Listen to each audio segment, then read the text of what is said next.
World cup football ന്യൂസിലേക്ക് എല്ലാവർക്കും സ്വാഗതം.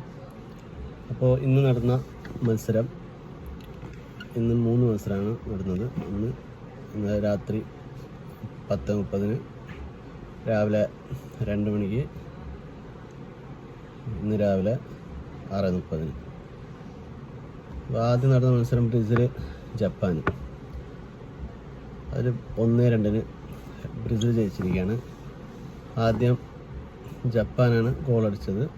29-ാം മിനിറ്റിൽ കൈഷു സാനോ എന്ന് പറയുന്ന പ്ലെയർ ആദ്യം ഒരു ഗോളടിച്ച്, പിന്നെ സെക്കൻഡ് ഹാഫിൽ 56-ാം മിനിറ്റിൽ കാശ്മീറോ ഒരു ഹെഡിലൂടെ ഗോളടിച്ച് സമനിലായി 1-1. പിന്നെ അവസാന ഇഞ്ചുറി ടൈമിൽ മാർട്ടിനയുടെ ഗോളിൽ ബ്രസീൽ വിജയിച്ച് കയറുകയായിരുന്നു. അങ്ങനെ 1-2 ബ്രസീൽ ജയിച്ചിരിക്കുകയാണ്. അപ്പോൾ ഫ്രീ ക്വാർട്ടറിലോട്ട് ബ്രസീൽ കടന്നിരിക്കുകയാണ്. രണ്ടാമത്തെ മത്സരം ജർമ്മനി വിസ്പാരോഗ്യ. കളിയിൽ സമനിലായിരിക്കുകയാണ് 1-1. 42-ാമത്തെ മിനിറ്റിൽ ജൂലിയോ എൻസിസോ പരേയ്ക്ക് വേണ്ടി ഗോൾ നേടി. 54-ാമത്തെ മിനിറ്റിൽ ഹാവേഴ്സ് ജർമ്മനിക്ക് വേണ്ടി ഒരു ഗോൾ നേടി. അവസാനം എക്സ്ട്രാ ടൈമിലും സമനിലായി. പെനൽറ്റിയിലൂടെ പരാഗ്വ വിജയിച്ചിരിക്കുകയാണ്.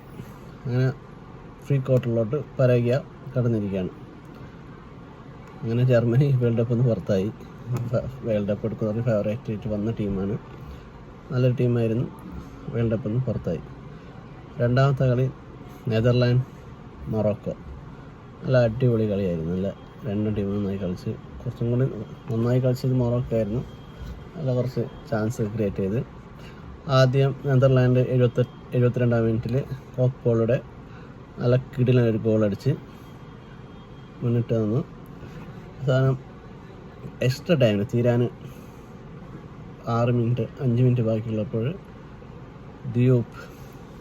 ദിയോപ്പിലൂടെ മൊറോക്കോ സമനില പിടിച്ച്.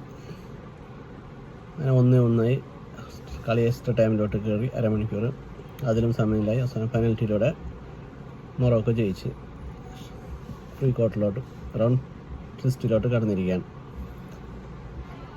അങ്ങനെയിപ്പോൾ നെതർലാൻഡും പോയി കപ്പെടുക്കുമെന്ന് പറഞ്ഞ് നെതർലാൻഡും പുറത്തായി, ജർമ്മനിയും പുറത്തായി. ഇപ്പോൾ ഇന്ന് രാത്രി 10:30 കളിയാണ് എവരി കോസ്റ്റ് നോർവേ. അതിൻ്റെ കളി കഴിഞ്ഞ ശേഷം അതിൻ്റെ ഡീറ്റെയിൽസ് ഇടുന്നതായിരിക്കും. അപ്പോൾ ഇനി ഇവർ കളിക്കേണ്ട ആരുടെയൊക്കെയാണെന്ന് അടുത്ത വീഡിയോ ഇടുന്നതായിരിക്കും. അപ്പോൾ എല്ലാവരും വീഡിയോ